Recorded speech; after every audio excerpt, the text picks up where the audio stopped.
training and also the coastal defense vessels. They're always doing team building exercises.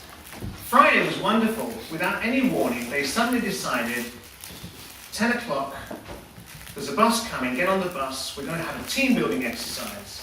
So I queried my boss, I said, well, what do you know about it? And he said, well, all I know is we're going to Thetis Lake for a walk, and then we're going for a barbecue. This is team building, I'm all for it. So we went out, we walked around the lake, and sure enough, afterwards, everybody started talking. But you know what happens when a group gets together? All the people who know each other, who work together, go to one little corner, and then the rest go to another little corner, and then very occasionally somebody will trot across to another group, stay there too, but then trot straight back. And that's an important thing, because one of the things that is very, very necessary to understand about being a Christian is that it's about community. One of the major headaches that I get from friends of mine in various churches is this business about salvation. A lot of evangelical churches push the idea of personal salvation. It's all about you. We went to a church once, and this old gentleman, who must have been at least 310, came up to one of us and extended a hand, and we thought we were going to get a handshake. Instead, it turned into a finger, pointing. He said, "Are you saved?" And I felt like saying, well, if it means ending up like you, I don't want to be. Because we get it wrong. We get this idea that salvation is about us as individuals. And Paul, when he's writing to various churches, especially in this letter to the Colossians, is saying, it's not about you, it's not about individuals, it's about community. And that was something that Jesus was also trying to get over to people. It's about being together. There's no expression, believe it or not, in the New Testament for Christian in the singular. All the words that are used to describe groups of believers are group words. The word for church, the most common word used, is that of economia. It means a household, a gathering, people who gather together under one roof. Sometimes the word used is the people who are set apart. It's an important context for us to understand that salvation, coming to know Christ, coming to be the people that God created us to be, depends not on one man on a desert island, but a group of people in a town or a village reaching out to others and bringing them along. Have you ever seen, though, a TV evangelist? It's quite a frightening sight, actually, sometimes. It's all about you. Send your money to me, and I will make sure you're blessed. It's a very common line. But as both Paul and Jesus would say, no, you're missing the point. In fact, there are three things that are brought out of our readings today, our New Testament readings, that I want to share with you. The first is money. Big hush as a priest talks about money from the pulpit. Second is sex. Edwin, cover your ears. And the third is speech. In a way, they are all good things. Wealth is useful to us. We need money to buy things to live with. But as Jesus points out, the love of money, the love of wealth for its own sake, is a mistake. Because if we're not careful, if we make money our end aim, then we can go astray. In a congregation we were part of in Ontario, there was a very interesting lady. Her name was Maria. And she came to Canada in 1952. In fact, her story is very interesting.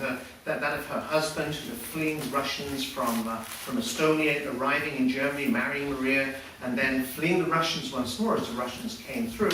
And eventually, in 1952, this very devout, almost one would say, dour peasant Lutheran lady crossed the Atlantic to move to Canada to set up a new life. The really interesting thing about their voyage, by the way, is they made really good friends with the ship's piano player, a young man who later became famous by the name of Liberace. So I put this Lutheran lady and Liberace together. But anyway, when she came to Canada, and certainly many years later when we met her, she told us of the story of her family. In the 1920s, her family had owned a series of butcher shops in the city of Hamburg. They were wealthy, they were rich. And then what happened in 1923? The mark went down the toilet. All their savings, all their money went. There are stories of those times when people would actually literally be paid in bundles of notes so thick that you needed a wheelbarrow to take your salary home in. And you had to spend it by lunchtime, because if you didn't spend it by lunchtime, then it was worthless. You can still pick up, for just a few pennies, German notes from the 1920s and 30s that have several zeros added, overprinted, to try and make some sense out of the currency. And then again, during the war, the savings that she and her family had built up evaporated again. And then in the 1950s, when the Deutschmark was revalued, a third time in her lifetime, all of her savings wiped out. And Jesus is pointing this out. Why put your trust in money? It doesn't matter how much we have in our RRSP accounts, it never seems to be enough. Have you been following any of the moves on the stock market, people like Warren Buffett? How they're trying to make more money even though they have billions. Don't you think $1 billion would be enough to live on quite comfortably? But they want more and more. How many times have you seen people queuing up to buy lottery tickets?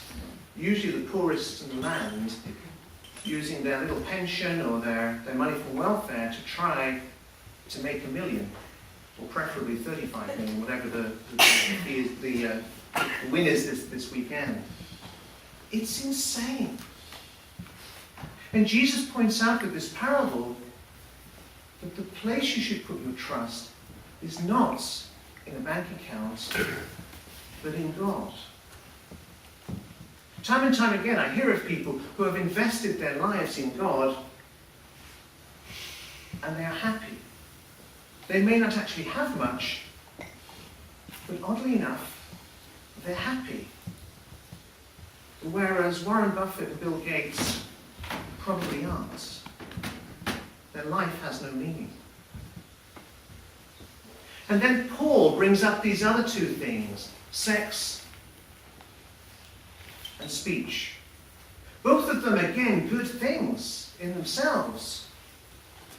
I mean, when you think what you can do to help other people with money, think of how, with speech, you can build other people up, that you can encourage people, that you can, perhaps if really necessary, correct people. But speech, used in its correct context, is a wonderful gift, a wonderful thing to share with others. I know there are people here who've spent a lot of time working with young people. There are a couple in the crowd today who have been working with boats, helping young people come to terms with the sea, to discover more about themselves. And there are other people here who've been teachers and have worked with young people, giving them confidence, giving them what they need to build themselves up. Speech is a wonderful gift for us to have. Sets us apart from all the other beasts from creation. But what when we misuse it? What when gossip takes over? What when we use speech not to lift people up, but to put people down? A good gift that is put to a poor use. The same is with sex.